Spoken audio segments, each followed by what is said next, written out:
आप सभी पत्रकार साथियों का, कैमरा पर्सन का, इलेक्ट्रॉनिक मीडिया, प्रिंट मीडिया और डिजिटल मीडिया के सभी पत्रकार बंधुओं का, हमारी बहनों का स्वागत करते हैं। आपको धन्यवाद देते हैं कि आप सब लोगों ने इस यात्रा को कवर किया है। इस यात्रा के संबंध में हम आपसे 2-3 बात करेंगे और फिर आपके जो प्रश्न होंगे एक एक करके आपके प्रश्नों का जवाब देंगे। उससे पूर्व हम धन्यवाद देते हैं मिथिला पेंटिंग की, मधुबनी पेंटिंग की कलाकार यहाँ मौजूद हैं और खादी ग्रामोद्योग से जुड़े हुए हमारे साथी यहाँ मौजूद हैं उनका, वो यहाँ आए और इस मंच से अपनी बात को रखा। दरअसल यात्रा का उद्देश्य यही है। यात्रा कई बार प्रेम में और कई बार जोश में लोग कह देते हैं कि कांग्रेस पार्टी या किसी व्यक्ति से जो है इस यात्रा को जोड़ देते हैं, लेकिन दरअसल ये यात्रा आप अगर कवर कर रहे होंगे तो देखा होगा, इस यात्रा का नेतृत्व बेरोजगारी से प्रभावित नौजवान कर रहे हैं। आगे आगे सबसे आगे तिरंगा झंडा लेकर के भारत माता की जय कहते हुए वो नौजवान चल रहे हैं जो पेंडिंग भर्ती से प्रताड़ित हैं। पेंडिंग भर्ती कहने का मतलब ये है कि अग्निपथ योजना से पहले जो सामान्य प्रक्रिया थी जवानों की भर्ती की, वो निकली और ये वो विद्यार्थी हैं जिनका सिलेक्शन हुआ, मतलब फिजिकल हुआ, मेडिकल हुआ और इनका ज्वाइनिंग लेटर नहीं आया रिजल्ट आ जाने के बावजूद। ऐसे 1.5 लाख से ज़्यादा नौजवान हैं, वही लोग इसको नेतृत्व करके चल रहे हैं। और कांग्रेस पार्टी का स्टूडेंट विंग, NSY के अध्यक्ष यहाँ मौजूद हैं और यूथ कांग्रेस के अध्यक्ष भी रहते हैं, उनके जिला अध्यक्ष, ब्लॉक अध्यक्ष। तो स्टूडेंट विंग और यूथ विंग जो है इस यात्रा को कोऑर्डिनेट कर रही है, नेतृत्व कर रही है, उनके साथ मिल करके चल रही है। समझ बिल्कुल साफ है कि ये यात्रा एक मंच बने जहां बिहार के जो लोग हैं उनकी जो समस्याएं हैं उस समस्या को वो आकर के रख सकें, इस यात्रा से जुड़ सकें और आप तमाम लोगों के माध्यम से सरकार तक अपनी बात पहुंचा सकें। यात्रा जब 16 तारीख को भितिहरवा से शुरू हुई तो अलग अलग दिन पेंडिंग भर्ती के लोगों ने प्रेस कॉन्फ्रेंस किया, चीनी मिल के मज़दूरों ने प्रेस कॉन्फ्रेंस किया, पलायन से प्रभावित नौजवानों ने प्रेस कॉन्फ्रेंस किया, पेपर लीक से प्रभावित विद्यार्थियों ने प्रेस कॉन्फ्रेंस किया, ऑटो चालक संघ की महिलाओं ने प्रेस कॉन्फ्रेंस किया और आज आपके शहर में मधुबनी में हमारी बहन और जो मिथिला पेंटिंग से जुड़ी हुई हैं और खादी ग्रामोद्योग की जो समस्या है उसको जो है इस मंच से उठा रहे हैं। तो कुल मिलाकर के आप ये समझ सकते हैं कि ये यात्रा वह मंच बनने की कोशिश है, एक प्रयास है। जैसे आज़ादी के पूर्व देश को आज़ाद कराने के लिए कांग्रेस पार्टी संघर्ष का एक मंच बनी, जो लोग आज़ादी चाहते थे उस मंच से जुड़े। ये यात्रा भी एक मंच बने बिहार के नौजवानों का और वो अपनी समस्या यहाँ उठा सकें। और एक विषय जिससे हर कोई प्रभावित है बिहार में, हर कोई, हर धर्म का व्यक्ति, हर जाति का व्यक्ति और हर क्षेत्र का व्यक्ति, बिहार के जो अलग अलग क्षेत्र के लोग हैं, वो है पलायन का विषय।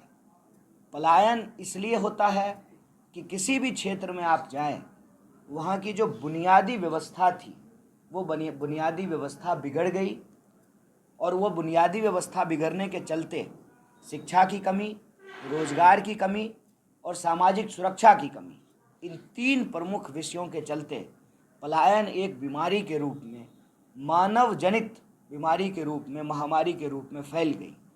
आप मधुबनी के लोग हैं और आप जानते हैं कि मधुबनी का इतिहास एक गौरवशाली इतिहास है, लेकिन मधुबनी में आज स्थिति ये है कि रास्ते में जब हम आ रहे थे तो नौजवान अपना बाइक रोक करके यात्रा में शामिल होते थे और वो यही कहते थे कि देखिए बहुत अच्छा विषय उठाया है, हम लोग को जो है हर चीज़ के लिए बाहर जाना पड़ता है। कल बाबा नागार्जुन का गांव तरौनी गए थे, यात्रा जब हमारी दरभंगा से मधुबनी आ रही थी तो तरौनी गए, पुस्तकालय पे माल्यार्पण किया तो महिलाओं ने एक गंभीर विषय उठाया कि तरौनी में अस्पताल नहीं है, और जब हम तरौनी से लौट रहे थे सकरी की तरफ, तो जो रेलवे फाटक जो है बंद था, और वो फाटक मुझे लगता है कि कई कई घंटे बंद रहता है। और एक लड़की बीमार थी, बिल्कुल मूर्छित अवस्था में, बाइक से उसको लेकर के जा रहे थे। फिर बाइक छोड़ दिया और कंधे पे ले करके फाटक से क्रॉस करा करके दौड़ करके लोग जा रहे थे। और थोड़ी ही देर पहले तरौनी गांव में महिलाओं ने कहा कि हमारे यहाँ अस्पताल नहीं है, हर चीज़ के लिए हम लोगों को बाहर जाना पड़ता है। तो इस यात्रा के माध्यम से जब हम गांव में जा रहे हैं तो गांव के लोग अपनी समस्या उठा रहे हैं, शहर में आ रहे हैं तो शहर के लोग अपनी समस्या उठा रहे हैं। तो इन समस्याओं को उठाना, और हमारी कोशिश ये है कि 14 करोड़ बिहार के लोग हैं, कश्मीर से लेकर के कन्याकुमारी तक इस देश को बनाने का काम बिहार के लोग करते हैं। और बिहारी पहचान जो है उसको गाली बनाने का काम राजनीति ने किया है। तो जब राजनीति हो बिहार में, तो राजनीति के केंद्र में, उसके विमर्श में पलायन का मुद्दा हो, रोजगार का मुद्दा हो, सामाजिक सुरक्षा का मुद्दा हो।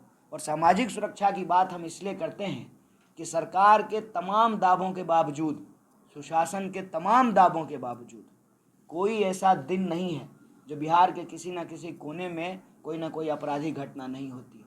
आप आंकड़ा उठा करके देख लीजिए, पिछले दिनों बिहार में अपराध बढ़ा है, घटा नहीं है।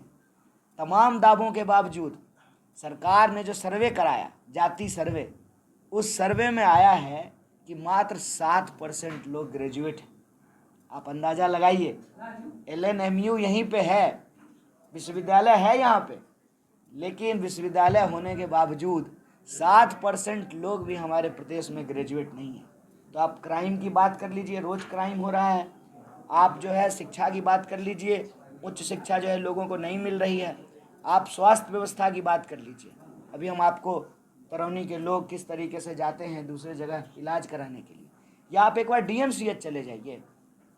कभी DMCH का इलाके में नाम होता था, अभी DMCH की स्थिति ये है कि आए दिन जो है हॉस्टल में सांप निकलता है, हॉस्टल रहने लायक नहीं है। प्रशासन कह चुका है कि हॉस्टल कभी भी गिर सकता है और गिर रहा है। वैसी हालत में लोग वहाँ मेडिकल करने को विवश हैं। और मरीजों की तो पूछिए ही मत, हाथ में जो है पानी का बोतल लिए हुए हैं, मरीज जो है बैठा रहता है, उसके अटेंडेंट जाते हैं, पहले मास्क लेकर के आते हैं, मेडिकल का किट खरीद करके लाते हैं 1-1.5 किलोमीटर से, फिर जा करके उनका इलाज शुरू होता है। ये हकीकत है। तो ये जो बिहार का गौरवशाली इतिहास है और वर्तमान की जो हकीकत है, उसमें ज़मीन आसमान का फ़र्क है। और जब तक हम वर्तमान को बदलेंगे नहीं, तब तक हमारा भविष्य बेहतर नहीं होगा। बिहार के भविष्य को बेहतर करने के लिए, बिहार के लोगों को बिहार में ही रोज़गार मिले उसके लिए, और बिहार की जो कला है, संस्कृति है, जैसा कि हमारे दोनों साथी ने यहाँ अपनी बात रखी, जब तक हम कुटीर उद्योग को ठीक नहीं करेंगे, जो हमारी संस्कृति परंपरा से जुड़ी हुई चीज़ें हैं उसको बेहतर नहीं करेंगे, शिक्षा की स्थिति को अच्छा नहीं करेंगे, क्राइम को जब तक, अपराध को जब तक कंट्रोल नहीं करेंगे, तब तक सरकार के दावे हैं, हकीकत बहुत दूर है। और इसीलिए हम कहते हैं कि यह सरकार सुशासन की नहीं, पलायन की सरकार बन गई है। तो इस पर आप सब लोगों से निवेदन है कि जो लोग आकर के इस मंच से अपनी बात उठा रहे हैं, आप जनता तक पहुंचाइए, और मुझे उम्मीद है कि आप ऐसा करेंगे। तो आप सब आए, हमारी बात सुने, यात्रा को कवर किया, इसके लिए आप सबका बहुत बहुत धन्यवाद। आपके जो सवाल होंगे, बस निवेदन यही है कि सवाल जिस विषय पे हम लोग बात कर रहे हैं उसी से जुड़ा हुआ सवाल करें, क्योंकि बाकी बातें तो और भी समय की जाएगी। अभी जो है शिक्षा, रोजगार, पलायन, इन चीज़ों पर बात की जाए। धन्यवाद। शिक्षा की बात की जाए तो बिहार में डोमिसाइल नीति लागू होनी चाहिए या ना होनी चाहिए? देखिए, डोमिसाइल नीति यहाँ पे लागू थी कुछ दिन पहले ही। हमको लगता है Tier 1, Tier 2, Tier 3 में डोमिसाइल ख़त्म किया गया है।